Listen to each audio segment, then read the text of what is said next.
there's a Washington Post report that one of those Venezuelan boats that was attacked by a U.S. missile, alleged drug boats, that a second missile was launched because there had been 2 survivors clinging to the wreckage of the boat.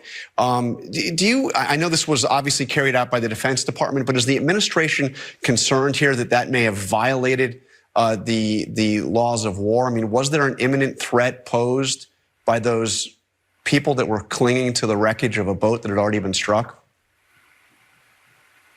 Oh, John, that entire story is based on anonymous sources. So we see the press and we see that rag use anonymous sources all the time to print things that aren't true, that are lies, that are completely not based in reality. So I would not put any credibility to that story, to what was said. I have full faith and trust in this president and in this government to do the right thing to keep the American people safe. And I'm so grateful at the amount of work that has been done to stop those deadly drugs from getting into our country.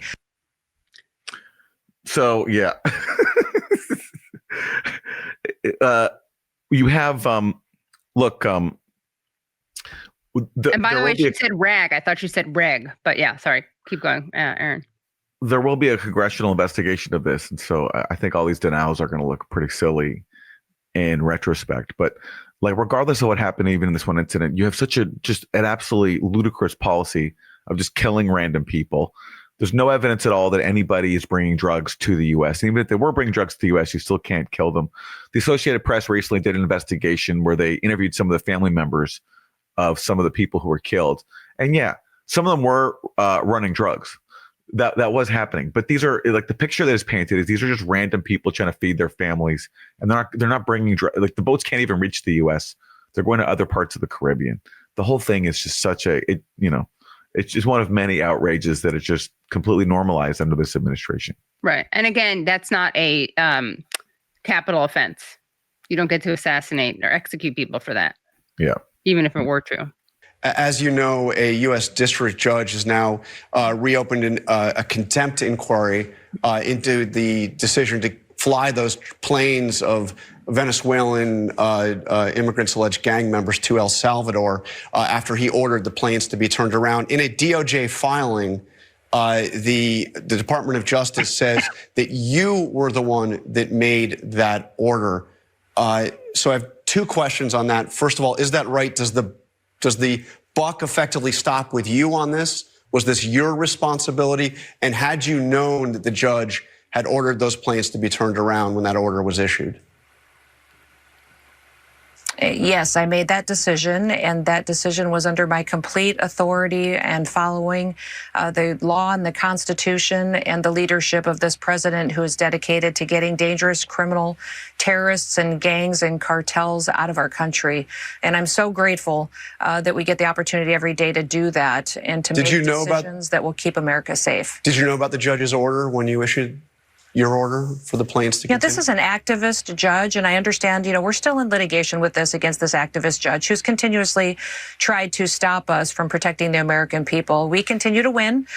His ridiculous claims are not in good standing with the law or the Constitution. We'll win this one as well, and we comply with all federal orders that are lawful and binding, and we will continue to do that. But I'm proud of the decisions that I've made, proud to work for this president each and every day to keep America safe. All right.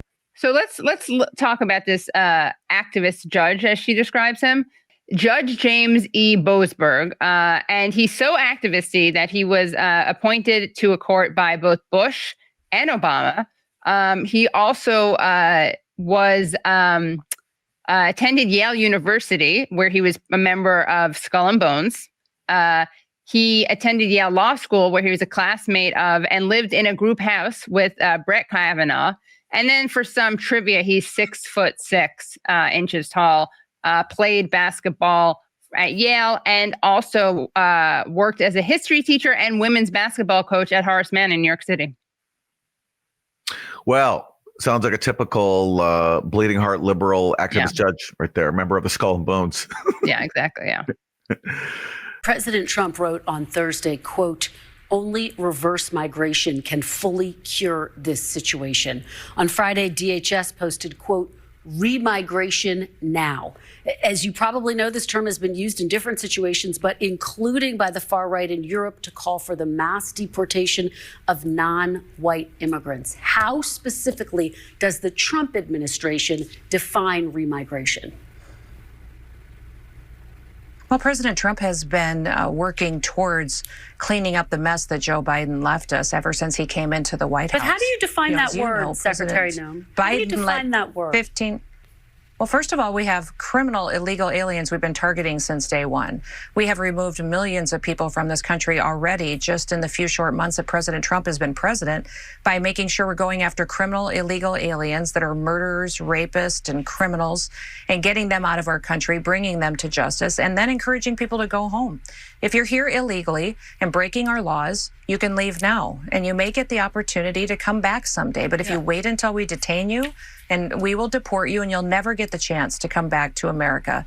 All this is part of a larger effort to regime change Venezuela.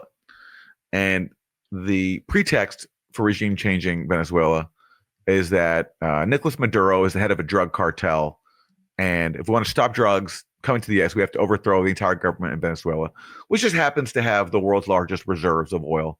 And where we just happen to have been trying to regime change the government for more than 20 years, going back to Hugo Chavez. And why is that? Because they're outside of our control.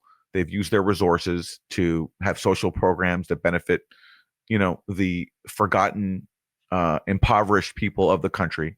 Where in Latin America, it's supposed to go where the U.S. works with local elites who control everything and leave the majority of the population on the outskirts and not involved in society. And Venezuela changed that model and has tried to, support other countries that pursue similar agendas. So therefore, they have to go. And meanwhile, the irony of going after Venezuela and trying regime change on the pretext that Maduro is heading a drug cartel, for which, again, there's no evidence, is that Trump just said he's going to pardon Juan Orlando Hernandez. He's the former president of Honduras.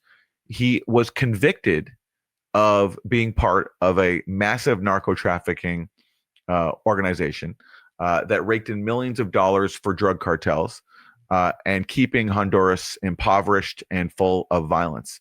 And he even accepted a $1 million bribe from arguably the most notorious drug cartel, the El Chapo cartel. And he even once was said to have boasted that he's going to, quote, stuff the drugs up the gringos' noses.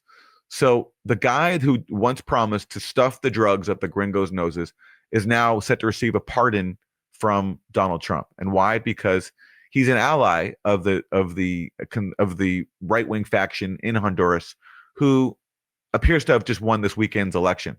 And Trump, ahead of that election, basically threatened the people of Venezuela that if you vote for the left-wingers, we're going to punish you and we're not going to work with you.